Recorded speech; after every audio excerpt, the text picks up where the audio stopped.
खुर्सानीलाई पिरो भइदिए भनेर निवेदन दिनुपर्ने हो भने आदरणीय खुर्सानीज्यू तपाईँ तत्काल पिरो भइदिनु न, हार्दिक अनुरोध छ मेरो। नुनलाई नुनिलो भइदिनु पर्यो भन्ने हो भने निवेदन दिन्छौँ हामी, नुन नुनिलो भइदिनु पर्यो।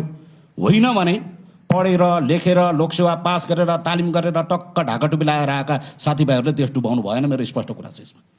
देश डुबाउनु हुँदैन, यो डुबाउने कुराको साँची बहन सकिँदैन। बदमासी बाहिर करोडौँमा हुने, अरबौँमा हुने, क्यालकुलेटरमा नहटाउने गरी बदमासी हुने, मुखले एकैचोटि उच्चारण गर्न नसकिने गरी चाहिँ बदमासी हुने, अनि सार्वजनिक लेखा समितिमा ल्याउने, समितिमा त गइसकेका छैन भनेर यहाँबाट हामीले यसो सुनपानी छर्केर पठाइदिने र बाहिर फेरि खुलमखुला हिँड्ने काम जे भइरहेको छ, यो गरिब दलित उपेक्षित उत्पीडित वर्गको नाममा उनीहरूको हितमा आएको पैसा खर्च गर्नलाई पैसा दिन पर्यो भने सचिवज्यूहरूको त्यहाँको लेखाको त्यहाँको सम्बन्धित त्यो शाखाका साथीहरूले कलेजो काटेर दिन परे जस्तो गर्नुहुन्छ। सरकारी कर्मचारी साथीहरू किडनी दिन लागेको जस्तो गर्नुहुन्छ।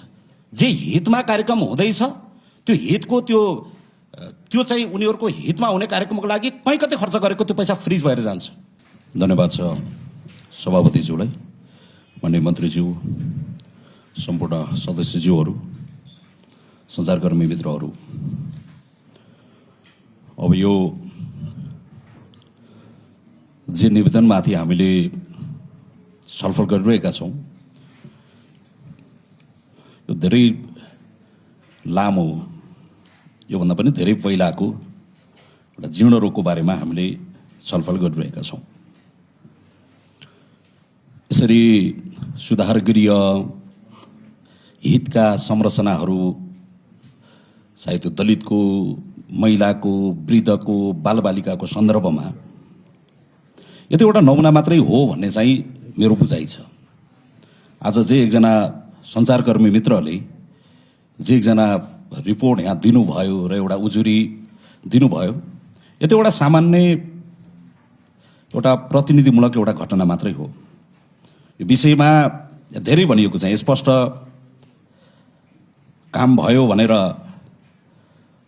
निकासा भइसकेको छ, तर फिल्डमा जाँदाखेरि कुनै पनि प्रगति भएको पाइँदैन लगायतका यहाँ धेरै आरोपहरू छ, धेरै कुराहरू यसमा स्पष्ट रूपमा लेखिएको छ। म एउटा कुरा यो समितिलाई पनि के जानकारी गराउँ भने, सुर्खेतको त्यो वीरेन्द्रनगरको बस पार्क पछाडितिर एउटा दलित समुदायका विद्यार्थीहरूलाई पढ्न बसाउने भनेर एउटा छात्रावासमा सरकारले लगानी गर्यो। त्यो छात्रावासमा लाखौँ करोडौँ पैसा चाहिँ त्यो डुबेको छ। त्यो संरचना अहिले पनि यत्तिकै खण्डहर छ, यत्तिकै केही पनि बनेको छैन। यस्तो नाममा, बालबालिकाको नाममा, दलितका नाममा, महिलाको नाममा, वृद्धको नाममा, यो समाजका उपेक्षित उत्पीडित वर्गको नाममा राज्यको करोडौँ पैसा डुबेको छ।